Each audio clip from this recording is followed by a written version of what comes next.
hand on my stomach, which of course still felt completely flat. At least I hadn't been throwing up or anything. From time to time, I had felt a little tired, but I just figured that was because of everything that was going on and the general ennui that had surrounded me ever since I came back to Jerome after Connor threw me out. I had no reason to believe that I might be pregnant.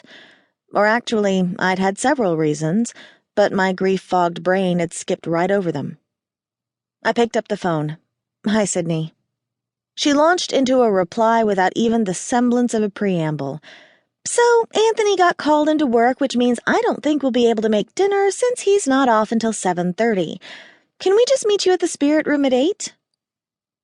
In a way, that was a relief. That meant less time where I'd have to pretend to act normal around them. "Sure, I'll get us some good seats." "Great." A pause, and then she asked, "Are you okay? You sound funny." "I'm fine," I replied, the automatic response whether it was true or not. "Allergies, maybe. I just had a sneezing fit after doing some dusting." "Okay," she said, but I could tell from her tone that she didn't quite believe me.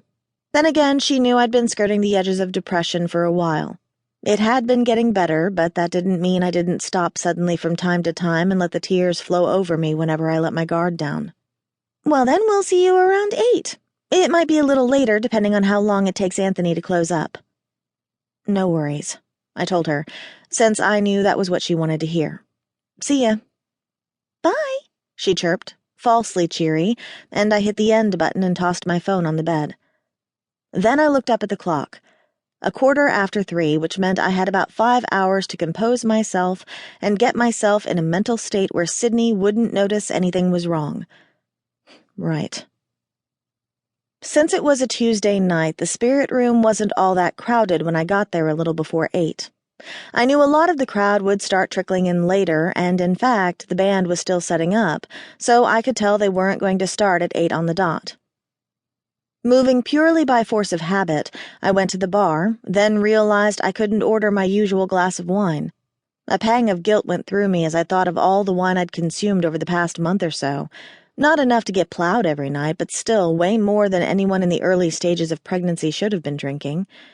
Well, I couldn't do much about that. I'd just have to quit cold turkey now and hope that would be enough.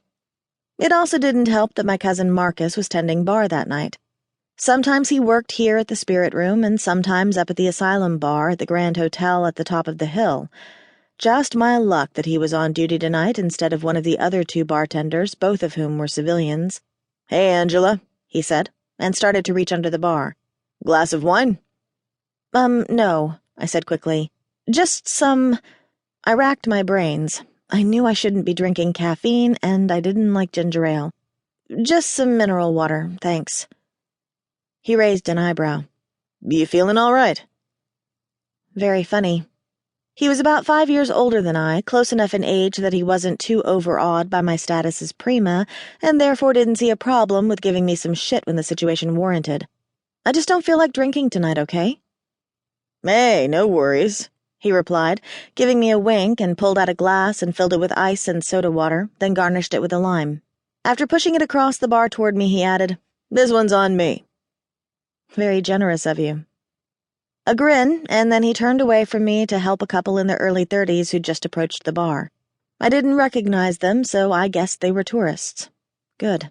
I really didn't want to deal with someone I knew commenting on my odd choice of beverage. I took my soda water to one of the high booths at the very back of the room. That seating was more comfortable, and besides, while I wanted to hear the music, I didn't think I could handle being right up next to the stage, being that close to the band. No, I didn't know them personally, but it still felt way too intimate to be there almost in their laps, so to speak.